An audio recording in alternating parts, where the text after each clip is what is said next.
کھلا ہے، مثالوں کی بھی ضرورت نہیں. وَجَعَلَ فَقْرَهُ بَيْنَ عَيْنَيْهِ، اور اس کا فقر، اس کی غربت، اس کی فقیری اس کی پیشانی پہ لکھ دیں گے، اس کی آنکھوں کے بیچ میں لگا دیں گے. کیا ایسا نہیں ہے کہ ہم میں سے تقریباً ہر آدمی، اکثر آدمی محتاج نظر آتے ہیں؟ محسوس ہوتا ہے کہ یہ طلب ہے، انہیں تلاش ہے مال کی، انہیں تلاش ہے پیسے کی، انہیں ضرورت ہے، یہ تلاش کرتے پھر رہے، سوچتے پھر رہے کہ کہیں سے کچھ مل جائے. کیا اکثریت کا یہ حال نہیں ہے؟ اس کا کیا مطلب ہوا کہ وہ دنیا کو مقصد بنانے کا جو نقصان تھا یا جو سزا تھی اللہ کی طرف سے وہ مل رہی ہے، وہ سامنے آ رہی ہے.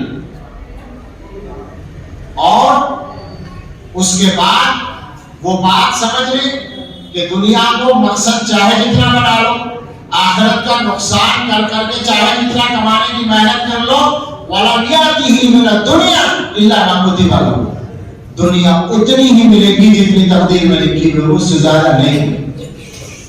یہ صاحب فرما دیا، تقدیر سے زیادہ کسی کو نہیں ملتی. وہ جو آخرت کو مقصد بنانے والے ہیں ان کو بھی تقدیر سے زیادہ نہیں ملتی، مگر ان کے پاس آتی ہے ذلیل ہو کر. اور جو دنیا کو مقصد بناتا ہے وہ دنیا کے پاس جاتا ہے ذلیل ہو کر. مسئلہ دنیا کے آنے اور نہ آنے کا نہیں ہے، اچھی طرح سمجھ لیں. مالدار ہونے اور نہ ہونے کا مسئلہ نہیں ہے. ایک آدمی کو اللہ نے مال دیا، کوئی گناہ کی بات نہیں، اگر حلال راستے سے کمایا ہے اللہ نے دیا ہے، اللہ کی نعمت ہے مال. اگر مال جمع ہونا، مال کا کمانا کوئی برا کام ہوتا تو حضرات صحابہ میں کوئی بھی مال نہ کماتا، کوئی مالدار نہ ہوتا. مگر صحابہ کرام میں کمانے والے تو سبھی ہیں، سب کمانے کے لیے محنت کرتے تھے، اور مالدار بھی بہت سے لوگ ہیں، اچھی مالی حیثیت رکھنے والے، بڑے بڑے مکانوں والے، بڑی بڑی تجارتوں والے. اس کا مطلب یہ ہے کہ بالکل آخرت کو مقصد، صحابہ میں سے ایک ایک کے بارے میں قسم کھا کر کہہ سکتے ہیں کہ ان سب کا مقصد، ہر ایک کا مقصد آخرت. آخرت کو مکمل طور پر آخرت کو مقصد بنانے کے باوجود پیسہ کمایا جا سکتا ہے، مسئلہ اصل کمانے وغیرہ کا نہیں ہے. اور ایسا بھی ہو سکتا ہے، خدا خاصہ اللہ بچائے، کہ دنیا مقصد ہے اور کچھ ہاتھ نہ لگے. کتنے لوگ ہوتے ہیں جن کا مقصد دنیا کمانا اور دنیا ہی چاہتے ہیں مگر ملتی نہیں، اس لیے کہ اللہ نے مقرر کر رکھی ہے. تو آئے بھی دونوں کے پاس تقدیر کے مطابق، اللہ تعالیٰ کی تقسیم کے مطابق، مگر ایک دنیا کے لیے ذلیل ہوگا اور ایک نے چونکہ اپنے آپ کو آخرت کے لیے مقرر کر رکھا ہے اور آخرت کو مقصد بنا رکھا ہے تو اللہ تعالیٰ اس کو عزت کے ساتھ عطا کریں گے، دنیا ذلیل ہو کر آئے گی، اسے آنا ضرور ہے. یہیں سے ایک مضمون اور نکلتا ہے جس کی ہمارے زمانے میں شدید ضرورت ہے، جو سمجھنے کی. دنیا مقصد نہیں ہونی چاہیے، آخرت مقصد ہونی چاہیے، اور جو مقصد ہوتا ہے اسی کی اہمیت ہوتی ہے، جو مقصد نہیں ہوتا اس کی اہمیت بھی نہیں ہوتی. یہیں سے آزما لیں کہ ہمارا مقصد کیا ہے، اہمیت کس کی ہے. اہمیت کس کی ہے؟ اہمیت اور عظمت کس کی ہے؟ مسلمان اپنے حالات کی شکایت تو سب کرتے رہتے ہیں، لیکن جو عام سوچ ہے وہ مجھے بتائیں کیا ہے. کیا موٹے طور پر مسلمانوں میں سماجی مقام، یہ ایک خاص نقطے پر دھیان دیجیے گا، سماجی مقام کن لوگوں کو ملتا ہے، عزت کن لوگوں کو ملتی ہے؟ عام طور پر جو ماحول ہے مسلمانوں میں بنا ہوا، دوسروں کے ماحول کی ہمیں شکایت کرنے کی ضرورت نہیں، ہم اپنی بات کر رہے ہیں. ہمارے ماحول میں عزت کس بنیاد پر ملتی ہے؟ مالداری کی بنیاد پر. عزت مالداری کی بنیاد پر. سماجی مقام مالداری سے طے ہوتا ہے، دینداری سے نہیں ہوتا. سوچ لو نا، یہ کوئی راز نہیں ہے.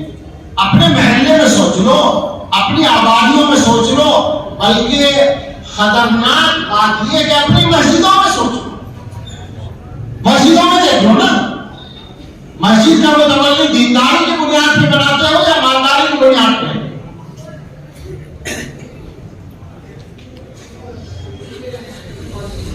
صاف بات ہے، مجھے نہیں معلوم یہاں کہاں کیا ہے اور وہاں کیا ہے، اس سے کوئی بحث نہیں، مجھے مسلمانوں کی مصیبت کا پتہ ہے۔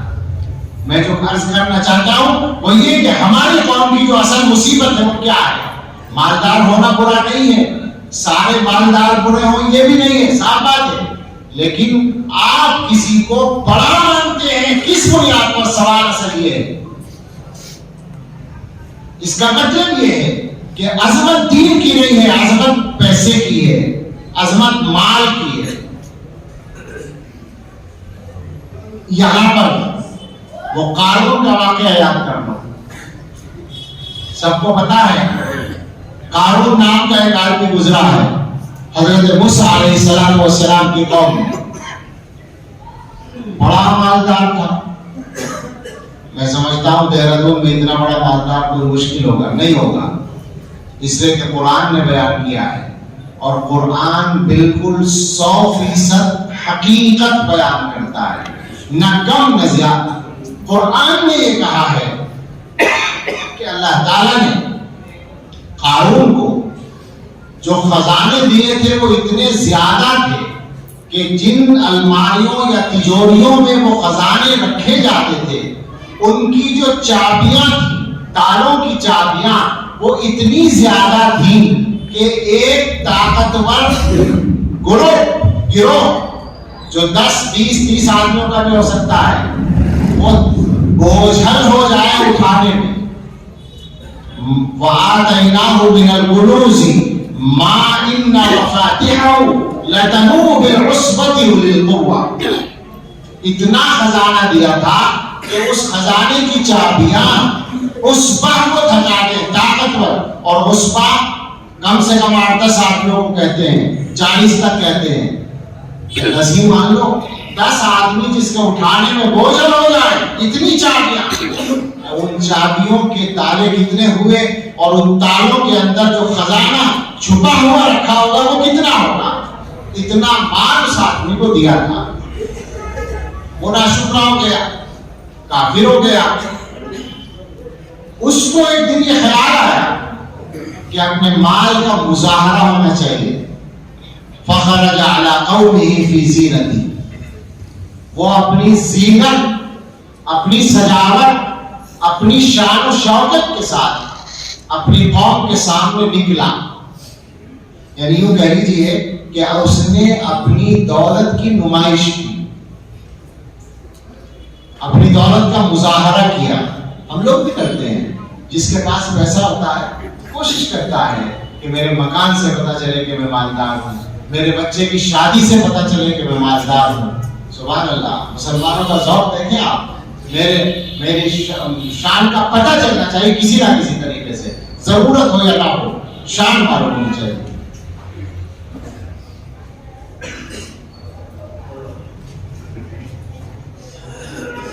بہت سی باتیں یاد آ گئی، روکتا ہوں نہیں چلتا ہوں، اور طرح طرح سے اس کے نمونے سامنے آتے ہیں، زندگی کے مختلف حالات میں قدم قدم پر سامنے آتے ہیں۔ ہم لوگوں کا مزاج پوری طرح بگڑا ہوا ہے۔ اس نے سوچا کہ قوم کو دکھانی چاہیے اپنی دولت، لوگ کھڑے ہو گئے تماشا دیکھنے اور اس کی دولت کا مظاہرہ ہوا۔ ایسا لگتا ہے کہ جیسے کوئی باقاعدہ جلوس نکالا ہو اپنی شان دکھانے کے لیے۔ دیکھنے والے جو تھے، ظاہر ہے کہ جب کوئی نمائش ہوگی، کوئی مظاہرہ ہوگا، کوئی مال و دولت دکھایا جائے گا تو دیکھنے والے بھی کچھ نہ کچھ تبصرہ کریں گے، کچھ نہ کچھ کیا کہتے ہیں آج کل جو موبائل میں کمنٹ پاس کریں گے، ٹپڑی کریں گے۔ جی سنیے اب کیا تبصرے ہوں گے دیکھنے والوں میں۔ قال الذين يريدون الحياة الدنيا يا ليت لنا مثل ما أوتي قارون إنه لذو حظ عظيم۔ اللہ تعالیٰ بتا رہے ہیں کہ جو لوگ دنیا کو چاہنے والے تھے، آپ غور کیجئے گا، دنیا کو چاہنے والے، کوئی بات ہو نہیں، اس کا مقصد دنیا، جو دنیا کو اصل سمجھ رہا ہے وہ کہنے لگے یا لیت لنا مثل ما اوتی قارون، کاش ہمیں بھی ہمارے پاس بھی اتنا مال ہوتا جتنا قارون کو ملا ہے۔ انہ لذو حظ عظیم، یہ قارون بڑی قسمت والا آدمی ہے۔ کیسی لگی آپ کو یہ بات؟ معاف کیجیے گا سوال میرا کڑوا ہے، لیکن میں سوال ہے صحیح اپنی جگہ، ایمانداری سے سوچ کے بتائیں کیسی لگی؟ کوئی عجیب لگی بات ہے؟ ہم سب کا یہی حال ہے، ہمارے سامنے جب کسی آدمی کی مالداری آتی ہے، ہم دیکھتے ہیں فلاں نے بڑا شاندار مکان بنایا، کوٹھی بنائی، بنگلہ بنایا، محل بنا لیا، فلاں کا کاروبار اتنا چل پڑا، فلاں کے پاس اتنا پیسہ آ گیا۔ اور آج کل تو قانونوں کو نمائش کی بھی ضرورت نہیں ہے، بلکہ ان کی دولت کا ہر سال اعلان ہوتا رہتا ہے کہ اڈانی کے پاس اتنا ہے، امبانی کے پاس اتنا ہے، اور وہ پریم جی جو ہے عظیم پریم جی ان کے پاس اتنا ہے، اور سعودیہ کے بادشاہ کے پاس اتنا ہے، اور فلاں کے پاس اتنا ہے، ہر سال اعلان ہوتا ہے۔ اور جب وہ اعلان ہوتا ہے تو ایمانداری سے دل پر ہاتھ رکھ کر بتائیں کہ دلوں میں یہ باتیں نہیں آتی کاش ہمارے پاس بھی نہیں ہوتا۔ غلط تو نہیں ہے، الزام تو نہیں ہے۔ جو وہاں کھڑے ہو کر قارون کا مال دیکھ کر لوگ کہہ رہے تھے کیا آج ہم اسی جگہ پہ نہیں کھڑے ہوئے؟ اور کیا مالداروں کو دیکھ کر یہ ذہن میں نہیں آتا کہ بڑا خوش قسمت آدمی ہے، بڑا خوش قسمت آدمی ہے، بہت نوازا ہے۔ خوش قسمت بھی نہ کہتے ہوں گے تو یوں تو ضرور کہتے ہوں گے کہ اللہ نے بڑا نوازا ہے، نہیں کہتے؟ ایسے ہی کہتے ہیں نا، جب کسی بڑے مال والے کا تعارف کراتے ہیں تو کیا کہتے ہیں؟ اس کو اللہ نے بڑا نوازا ہے۔ انہ لذو حظ عظیم، یہ بڑی قسمت والا ہے۔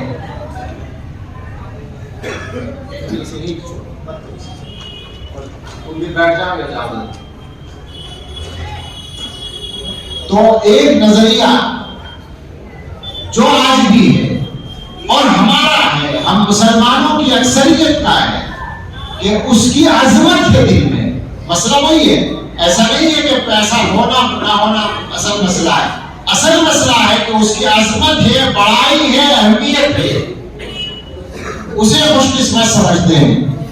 کبھی مسئلے پر کھڑے ہوئے امام صاحب کو دیکھ کر بھی خیال آیا ہے کہ بھئی بڑا خوش قسمت آدمی اللہ نے اسے مسئلے پر کھڑا کیا ہے، آتا ہے کبھی خیال؟ کبھی اپنے بچوں کے بارے میں تمنا ہوئی ہو کہ کاش میرے بچے بھی مسئلے پہ کھڑے ہوتے؟ پانی مرتا ہے، یہی تو مصیبت ہے نا۔ عزت اس کو نہیں سمجھتے نا، عزت مال کو سمجھتے ہو، اسی کو مانتے ہو، اسی کی طرف گھسی پڑی ہے دلوں کے اندر، اور اسی کے لیے سب کچھ ہو رہا ہے، الٹا سیدھا ہر کام ہو رہا ہے۔ اللہ تعالیٰ بتاتے ہیں وقال الذین اوتوا العلم، وہاں کچھ لوگ اور بھی کھڑے تھے اور وہ علم والے تھے۔ علم والے کا مطلب اللہ سے ڈرنے والے اور آخرت کو چاہنے والے۔ انہوں نے کہا وَيْلَكُمْ، تمہارا ناس ہو، ثواب اللہ خیر لمن آمن، اللہ کا ثواب بہتر ہے ان لوگوں کے لیے جو ایمان لائیں اور نیک عمل کریں۔ کیا کہتے ہو تم کہ کاش ہمیں بھی اتنا ملتا جتنا قارون کو ملا ہے؟ ایسا نہیں، یہ غلط ہے۔ اصل اللہ تعالیٰ کا ثواب ہے، یہ وہاں بات ہوئی۔ آپ غور کریں اللہ تعالیٰ کیا پیغام دینا چاہتے ہیں۔ پیغام یہ ہے کہ دنیا کی عظمت دل میں ہونا یہ ہے خطرناک بات۔ اور پھر یہ بھی بتا دیا تلک الدار الآخرۃ نجعلها للذین لا یریدون علوا فی الارض ولا فسادا، وہ جو آخرت کا گھر ہے، وہ جو آخرت کی کامیابی ہے، وہ جو جنت ہے، وہ ہم ان لوگوں کے لیے مقرر رکھتے ہیں جو زمین میں بلندی نہیں چاہتے اور فساد نہیں چاہتے۔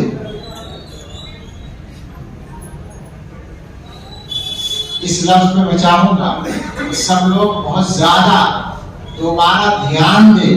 اللہ تعالیٰ فرماتے ہیں ہم آخرت کا گھر، جنت، آخرت کی کامیابی ان لوگوں کے لیے مقرر کرتے ہیں جو زمین میں بلندی نہیں چاہتے، اونچائی نہیں چاہتے، بڑائی نہیں چاہتے اور فساد نہیں چاہتے۔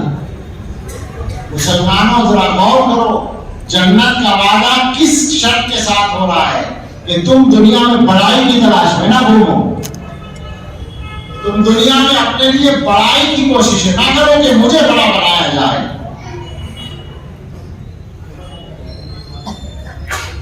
بہت سے لوگوں کے ذہنوں میں وہ مثالیں آ رہی ہوں گی کہ صاحب لوگ الیکشن میں کھڑے ہوتے ہیں، مجھے پردھان بنا دیا جائے، مجھے ممبر بنا دیا جائے، مجھے ایم ایل اے اور ایم پی بنا دیا جائے، بڑائی کی تلاش ہے۔ وہ بھی ٹھیک ہے، وہ بھی اس کا حصہ ہے، لیکن کیا عام معاملات میں، ذاتی معاملات میں، پرائیویٹ معاملات میں، یعنی غیر سرکاری معاملات میں ہمارا یہ حال اب بھی نہیں ہوا؟ سب کا بھی خالی ایسا نہیں ہے کہ وہ بیچارے سیاست کرنے والے ہی اس کے مجرم ہیں، بلکہ معاف کریں ہم میں سے ہر طبقہ، میں اشارہ کر رہا ہوں جہاں اشارہ ہے وہ سمجھ رہے ہیں، ہم میں سے ہر طبقہ اس مصیبت میں مبتلا ہے کہ بڑائی چاہیے۔ آپ ہمیں بتائیں سوچ کر کہ دنیا کا کوئی منصب اگر آپ کو مل گیا تو یہ دنیا کی بڑائی ہوگی یا آخرت کی بڑائی ہوگی؟ اس کے نتیجے میں جنت بھی نہیں گی یا جنت سے محروم بھی ہوگی۔ اگر طلب ہے، اگر تلاش ہے دنیا کا بڑا بننے کی، اور مزید یہ کہ اس بڑائی کو حاصل کرنے کے لیے زمین میں فساد پیدا کرتے ہیں۔ فساد کا مطلب ہے حق والے کا حق مارنا۔ یہ باہر جو بغیر کسی وجہ کے بس یوں ہی چند بچوں نے آواز کی اور انتشار کر دیا۔ آپ لوگ ٹھیک ہے بیٹھے ہیں، سکون سے سن لیں، بات ختم کرنی ہے۔ بدلیں اپنے نظریوں کو، بدلیں۔ کوئی تقریر کرنا مقصد نہیں ہے، کوئی کتابت کے جوہر تو آتے ہی نہیں، لیکن یہ ہے ہر آدمی سے میں کہنا چاہتا ہوں آپ جتنے بھی لوگ یہاں آئے ہیں، اتنی بڑی تعداد میں کوئی مسجد بن گئی ہے، کاہے کے لیے آئے ہیں؟ ظاہر ہے کھانے کے لیے نہیں آئے، کسی پیسے روپے کے لیے نہیں آئے، اس لیے آئے کہ کوئی دین کی بات نہیں ہوگی، کام کی بات نہیں ہوگی۔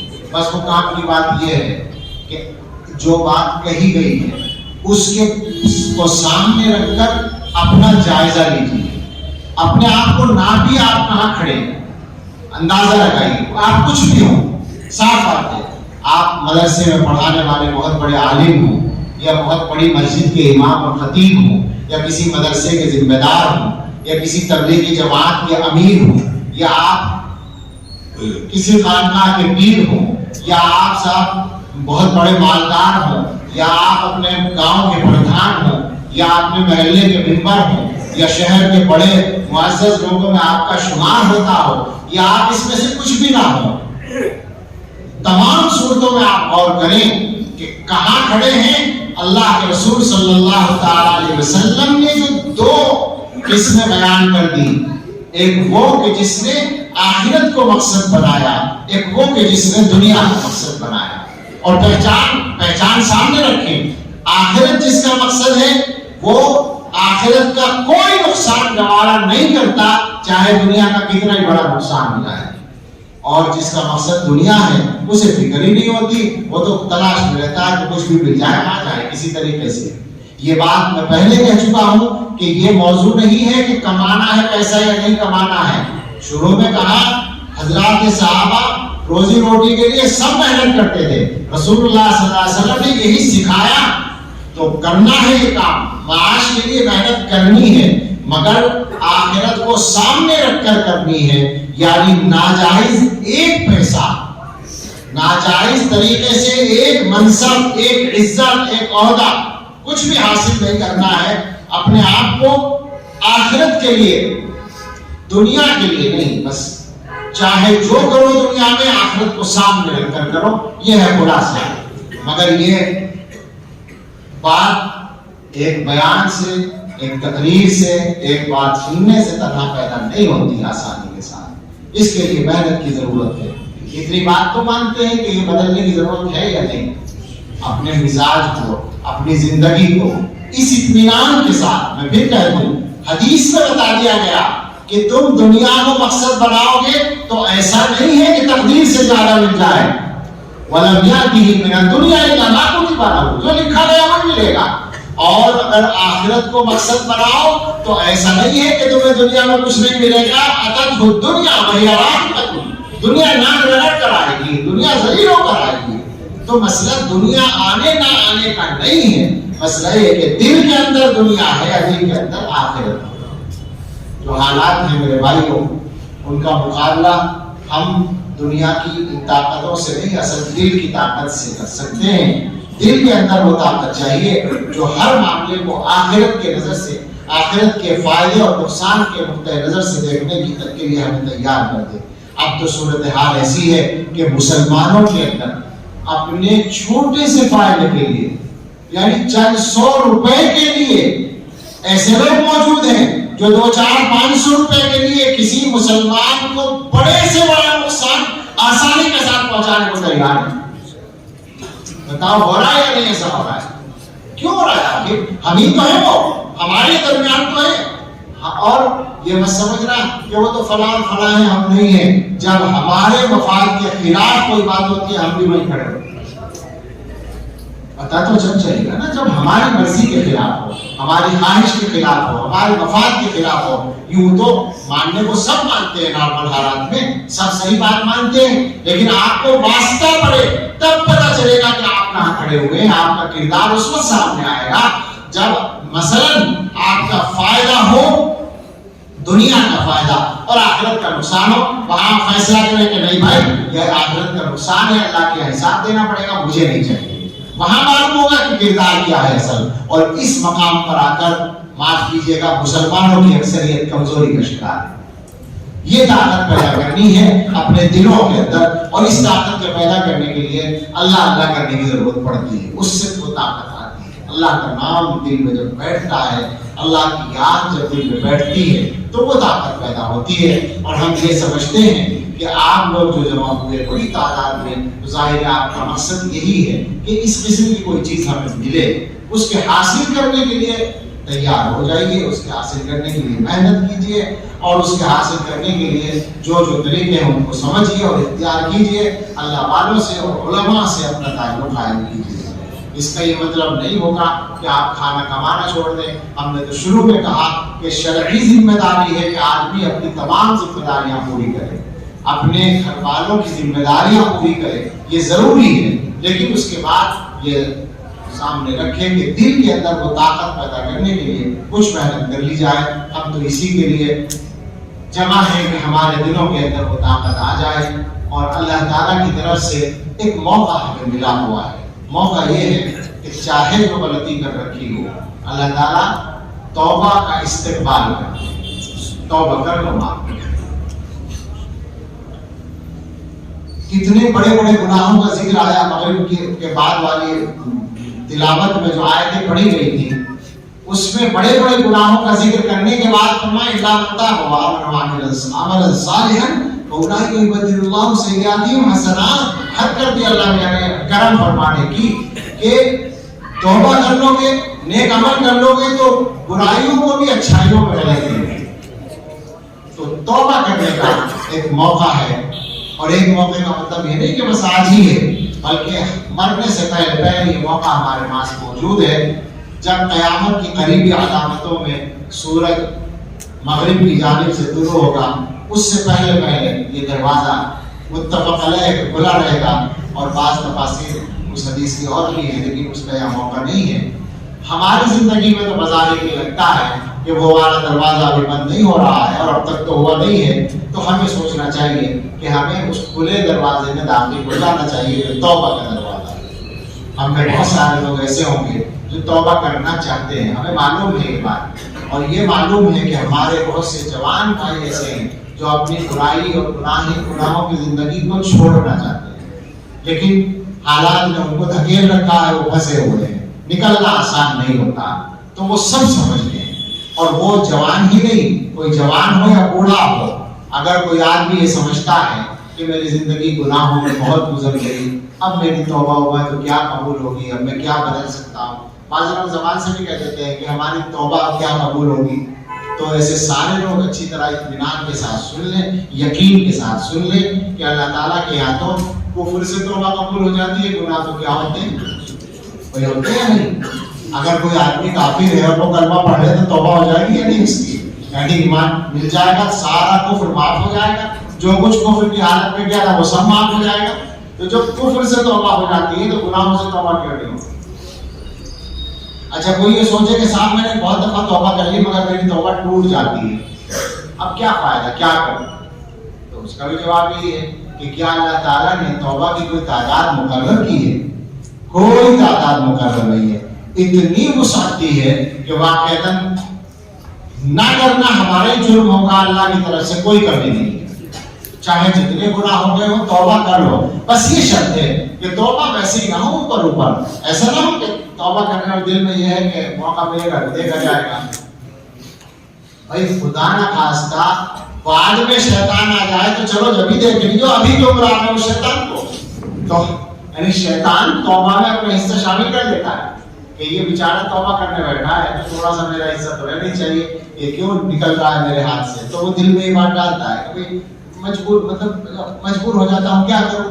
ارے بھائی جب ہوگا مجبور، جب ہوتا رہے گا، ابھی تو یہ سوچنا ہے کہ میں غلطی کر رہا ہوں اور میں اپنی غلطی سے توبہ کرنا چاہتا ہوں، تو بس یہ شرط ہے کہ دل سے ہو توبہ، دل سے اگر توبہ ہے پھر ٹوٹ گئی، پھر دل سے توبہ ہے، پھر ٹوٹ گئی، پھر دل سے توبہ ہے، اگر اس طرح ایک دن میں 70 بار بھی ہے تو اللہ تعالیٰ قبول کرنے کو تیار ہے، بس دل سے ہو بار بار۔